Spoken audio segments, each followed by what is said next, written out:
We're to focus, as Pastor Dustin said, on the whole piece of art, not just the dark area and the painful areas, or just the bright and beautiful areas, because God's working in our entire life. And if you're anything like me, you need to be reminded of that, because you forget. For me, if I don't write it down, I forget it. David Allen, in his book, he wrote a book called Getting Things Done. He said that our minds are created to have ideas, not to hold them. And I think there's a lot of truth in that. Forgetfulness is a problem that most of us experience. I went online and thought, I'm going to Google in, what are the top 5 things we forget in life? So here's what Google tells us we forget. I think it's pretty accurate. Our passwords. We forget our passwords. Yeah. We forget what we need at the grocery store. We forget where we left our keys. We forget when we walk into a room and we forget why we walked into the room. How many have been there before? I mean, I've been there before. Come on. And we forget someone's name after they've been introduced to us. I've done that this morning. I'm guilty. That is difficult. But there's one thing we don't ever want to forget, and that's God.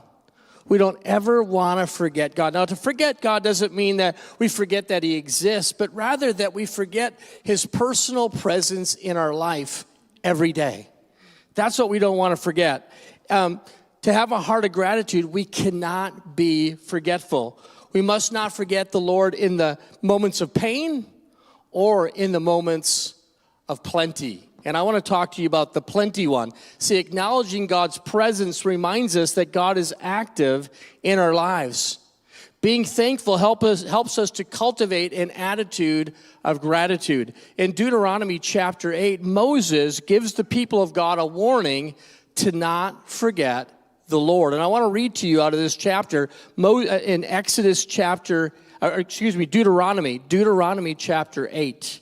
We're going to start at verse 11. It reads like this: "Beware that in your plenty you do not forget the Lord your God, and disobey His commands, regulations, and decrees that I'm giving you today. For when you've become full and prosperous and have built fine homes to live in, and when your flocks and your herds have become very large, and your silver and your gold have multiplied along with everything else, be careful. Do not become proud at that time and forget the Lord your God, who rescued you from slavery out of the land of Egypt. Do not forget that He led you through the great and terrifying wilderness with its poisonous snakes and scorpions, where it was so hot and dry. He gave you water from the rock. He fed you with manna in the wilderness, a food unknown to your ancestors. He did this to humble you and test you for your own good. He did this so you would never say to yourself, I've achieved this wealth with my own strength and energy. Remember the Lord your God. He is the one who gave you power to be successful." In those few short verses, we see the statement, do not forget the Lord your God, 3 times.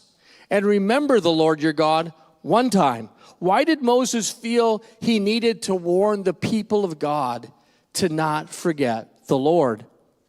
What were the dangers that Moses was so concerned about? Well, there's 2 here, and they're very relevant for us today. The first danger is plenty. Do not forget the Lord your God in your time of plenty.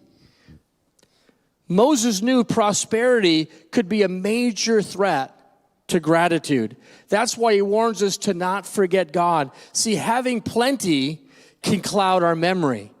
Pastor Dustin talked about this idea of counting your blessings. I've discovered the more blessings I have to count, the more difficult it is to count them. That's just reality. The side effect of plenty can be a lack of gratitude. That's why we need a glimpse at the past to remember all the good things that God has done for us. We must remember all that we are and all that we have are a result of God's goodness in our lives. Here's the real danger. If you don't give God the credit, you will give yourself the credit. Remember that. We want to give God the credit, which leads to the next danger, and that's pride. See, Moses knew that it would be easy for them to give themselves the credit for their success.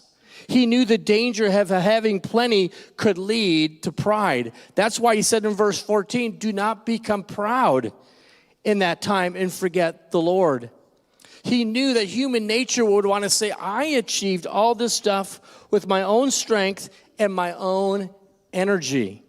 It's easy to forget the deep connection between our strength and energy and God's blessing and favor on our life. See, pride emerging out of plenty will cause us to forget the Lord. There's something about having enough and more than enough that raises a kind of a self-pride in us. Like, I've done this. I've made these achievements on my own. And we forget that he's the source of all the plenty we have in our life.